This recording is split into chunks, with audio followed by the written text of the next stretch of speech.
las leyendas de personas con la capacidad de adquirir la apariencia y ferocidad de un animal salvaje, existen desde el principio de los tiempos. En todas las culturas del mundo, se narran estas leyendas. Desde niños nuestros abuelos nos han contado historias de estas bestias que se asemejan a un lobo o perro, con tamaño mucho más grande y con la facilidad de pararse en dos patas, con grandes garras y temibles colmillos. Estas enormes bestias deambulan en las noches, cazando en su mayoría animales.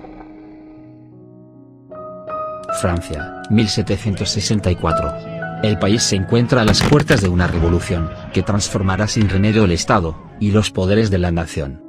Es una sociedad agonizante, en la que las clases bajas viven de forma miserable, en claro contraste con la opulencia de los poderosos, ante la indiferencia de su rey, Luis XV, más preocupado por los asuntos de la corte que en alimentar a su pueblo hambriento. En la primavera de aquel año, cerca de la localidad de Longueuil, en el sudeste del país, comienzan una serie de aterradores ataques que conmocionan a la población. Una joven pastora que cuida su ganado, observa de pronto una extraña bestia que se abalanza sobre ella. Los perros que la acompañan no reaccionan, se quedan quietos, temblando de miedo frente al extraño animal. La muchacha logra huir gracias a sus bueyes, que hacen frente al monstruo. Cuando llega al pueblo muestra a sus vecinos parte de su ropa, que la bestia destrozó con sus garras, cuando se abalanzó sobre ella. A pesar del temor inicial, la historia se olvida hasta el 30 de junio siguiente, cuando se produce un nuevo ataque. Una muchacha que vive en Saint-Étienne, de Loudars, a 3 leguas de Longueuil, es atacada por la criatura. Se trata de Jeanne Boulet, una niña de apenas 14 años, que pasará a la historia por ser la primera víctima mortal conocida de la bestia de Lieudon. El acta de fallecimiento cuenta que fue enterrada sin recibir sacramento, ya que murió a causa de las heridas provocadas por las garras de un animal feroz y desconocido. A partir de esta fecha se registraron nuevos ataques y víctimas, atribuidas al feroz monstruo, que merodeaba por las montañas vecinas del área de Lieudon. Los ataques aumentan a partir del 8 de agosto. Aquel día, el temible ser ataca mortalmente a una joven de Masméon-Dalier, terminando con su vida casi al instante, y a finales de mes, a 2 niños más. El 6 de septiembre, a las 7 de la tarde, la criatura aparece en una aldea muy próxima, a de Arzenc, y de Ela, ataca a una mujer de 36 años, en la puerta de su propia casa, sumándose a la lista de víctimas del temido animal. Apenas 10 días después su siguiente víctima fue un vaquero. El día 26 de ese mismo mes una niña de 12 años, es atacada ante su propia madre, que narra impotente la tragedia. El 20 de octubre la bestia ataca a una chica de 20 años, el 17 de noviembre a un niño de 10, ambas víctimas fatales. Los ataques continúan produciéndose y el número de víctimas sigue aumentando de forma imparable. Durante los 3 largos años, que la célebre bestia atemorizó a las personas de la comarca de Lieudon, la lista de fallecidos aumentó de forma preocupante. Hay documentos oficiales que así lo atestiguan, y que hoy se custodian en los archivos departamentales de Puy-de-Dôme. También se cuenta con la documentación recopilada por François Fabre, un párroco que en el año 1901 recopiló hasta un total de 146 ataques. Según esta documentación, se puede decir con seguridad que hubo un total de 70 víctimas mortales, además de 27 heridos de diversa gravedad. Como es lógico, en la época los rumores, las especulaciones y las leyendas se dispararon. ¿Se trataba de un hombre lobo? No hay que olvidar que algunos escasos afortunados lograron escapar con vida a las fauces del temible depredador. Estos testigos lo describían como un animal del tamaño de un asno, de color marrón rojizo y con una larga raya negra sobre su espalda. Además la bestia poseía grandes fauces mayores que las de un lobo, enormes garras afiladas similares a las de un felino, y una velocidad y agilidad impresionante, siendo más rápido que cualquier caballo. Según sus víctimas, era capaz de levantarse sobre sus patas traseras y, antes de atacar, siempre se agachaba para saltar al cuello de sus víctimas. Tras las primeras muertes, el espinoso asunto llega a oídos de las autoridades, quienes se toman el problema muy en serio.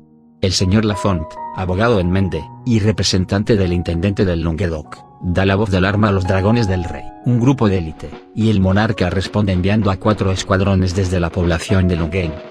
Las primeras batidas en los montes y bosques de la zona se inician el 20 de noviembre de 1764. La búsqueda fue exhaustiva, pero infructuosa. Pese al empeño de los militares, no consiguen su propósito. Sin embargo, sí confirman la existencia del extraño animal, pues el capitán Duhamel, al mando de un escuadrón se topa con la bestia en medio del bosque, aunque no logra capturarla. El propio Duhamel la describió como un animal del tamaño de un toro de un año, con patas como las de un oso y ojos grandes similares a los de una ternera.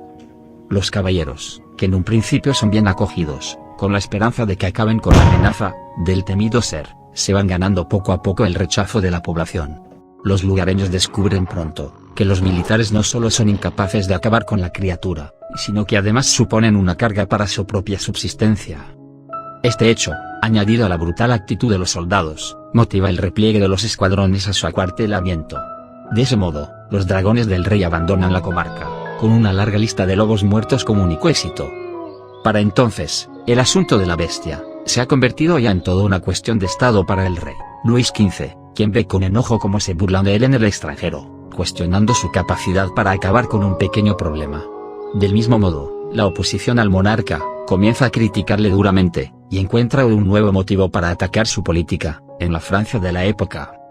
Ante el fracaso de sus soldados en la misión, el monarca decide enviar a unos experimentados cazadores desde Normandía, ofreciendo una suculenta recompensa de 6.000 libras, para quien acabe con la bestia. A esta cantidad el obispo de Mende añade 1.000 libras, el intendente del Languedoc, 2.000, y un sindicato de Mende 200 más. Esta importante suma tiene un efecto inmediato: numerosos campesinos y cazadores de todas las zonas de Francia, incluso del resto de Europa, llegan a la remota comarca gala. Se organizan grandes batidas con el objetivo de dar muerte al monstruo y así obtener la gran recompensa. Esas 9.200 libras suponían toda una fortuna en aquellos tiempos, pues lo que se solía pagar por cazar un lobo eran unas 6 libras, cifra nada despreciable si tenemos en cuenta que el salario medio de un campesino de la región rondaba 1,5 libras. Sin embargo, y a pesar de todos estos esfuerzos, tampoco se producen resultados positivos y la bestia continúa acampando a sus anchas. Los rumores y las especulaciones vuelven a dispararse. Se acusa incluso a los gitanos cíngaros de haber dejado escapar a algún oso, y algunos de ellos son atacados por nobles y campesinos de la zona. Al mismo tiempo, los clérigos de la comarca empiezan a buscar una explicación a los persistentes ataques de la bestia. Durante las misas, los clérigos de la zona declaran en sus sermones que se trata de un ser maléfico y demoníaco, llegado para castigar a los parroquianos de costumbres dudosas y poco cristianas. El 1 de diciembre de 1764, todos los párrocos de la diócesis de Mende leen una carta enviada por el obispo Monseñor de Choiseul-Beaupré, en la que ordena que se realicen rezos públicos para luchar contra la misteriosa criatura que merodea en la región de Yverdon. El siguiente paso de Luis XV consiste en enviar a Antoine Buttern, uno de sus hombres de confianza, quien con la ayuda de cazadores locales realiza numerosas batidas. Durante meses, la población de lobos del Yverdon es diezmada sistemáticamente, y solo unos ejemplares sobreviven a las cacerías. Mientras, la bestia sigue libre y continúa con sus fechorías. En uno de esos ataques una valiente joven, Marianne Ballet, de 20 años, y criada del párroco de la población, de Pulac, tiene un encuentro con el monstruo, y milagrosamente logra herirle en el pecho, con un largo palo al que había colocado un afilado cuchillo en uno de los extremos. Marianne estaba cruzando un pequeño puente, cuando la bestia se abalanzó sobre ella. Afortunadamente, la aguerrida muchacha logra clavarle su improvisada lanza en el pecho. Después de esta hazaña, el animal desaparece durante 3 semanas, concediendo un breve respiro a los aterrorizados habitantes del Yverdon. En el mes de septiembre de 1765 los cazadores logran capturar un gran ejemplar de lobo, de unos 55 kilos de peso. Algunos de los supervivientes a los ataques de la bestia reconocen en ese ejemplar una hembra de gran tamaño, como el animal diabólico que les había atacado. La euforia colectiva se adueña, por primera vez en mucho tiempo, entre la población. Antoine Buttern procede a disecar el animal y llevarlo ante el rey.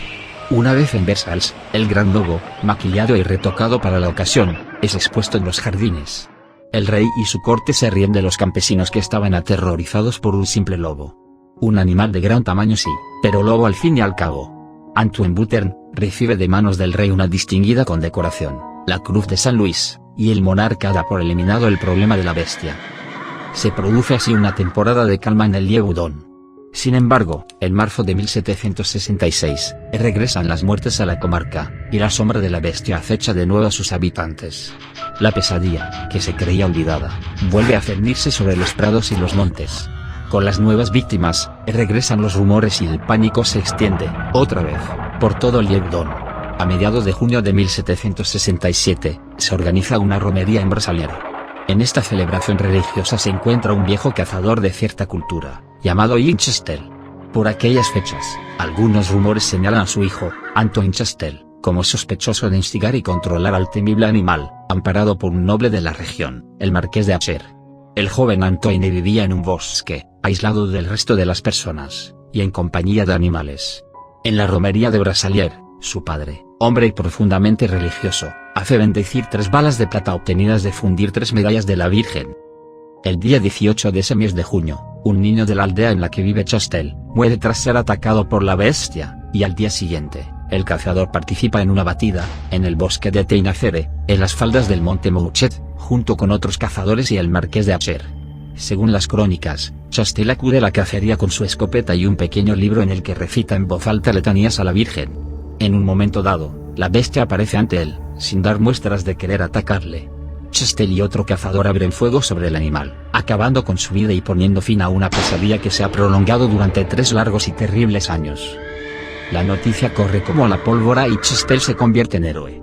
Como era costumbre en aquel entonces cuando algún cazador mataba alguna pieza de gran tamaño, Chastel recorre los pueblos de la zona, donde le aclaman y le obsequian con algunos alimentos, hasta que llega a Clermont-Ferrand, localidad en la que se realiza la autopsia a la misteriosa criatura, tal y como refleja la documentación existente en los archivos de Puy-de-Dôme, a tan solo una decena de kilómetros al oeste de Clermont-Ferrand. En la autopsia se comprueba que el depredador presenta numerosas cicatrices en todo su cuerpo, huellas de las diversas heridas que los cazadores le habían infligido en sus escaramuzas. El estudio del cadáver demuestra, además, que la bala disparada por Ian Chastel a corta distancia le había destrozado varias vértebras del cuello. Por otra parte, el galeno encuentra restos óseos en su estómago, pertenecientes a ovejas y a un ser humano de corta edad. Se describe a la criatura como una especie de lobo de tamaño desmesurado, macho, con pelaje color rojizo y un peso de 65 kilos. Las patas y la cabeza son enormes, las garras muy afiladas, el hocico puntiagudo y las fauces están provistas de una potente mandíbula y dientes aterradores. El cirujano que hizo las veces de taxidermista no realizó un buen trabajo, ya que se limitó a extraer los principales órganos del animal y a rellenarlo de paja. 6 semanas más tarde, Ian Chastel llega a Versailles, con los restos de la bestia dentro de una caja de madera. Una vez allí, el rey le reprocha, porque le presenta un cadáver de animal hediondo y descompuesto, por lo que no es recompensado en modo alguno. Chastel regresa a Liéverdon, donde las autoridades locales lo premian solo con 72 libras. Los restos del animal fueron donados al Museo de Ciencias Naturales de París. Su esqueleto se conservó en dicho museo, donde se expuso junto a una serie de grabados de la época. Allí se conservaron hasta que se perdieron para siempre en el año 1830, durante un incendio provocado. Las hipótesis y especulaciones sobre el verdadero origen y naturaleza del animal han sido muchas y muy variadas. Desde un fenomenal lobo, pasando por un ejemplar de esta especie con malformaciones congénitas, hasta un híbrido entre distintos animales. Hay otros que creen que se trataba de un verdadero hombre lobo, y de esta historia se ha inspirado el cine, donde en varias ocasiones se hace mención a la bestia, refiriéndose a ella como un hombre lobo. Si te interesa algún tema en específico, que te gustaría que investiguemos, puede dejarlo en un comentario, y quizás el próximo video sea el tuyo.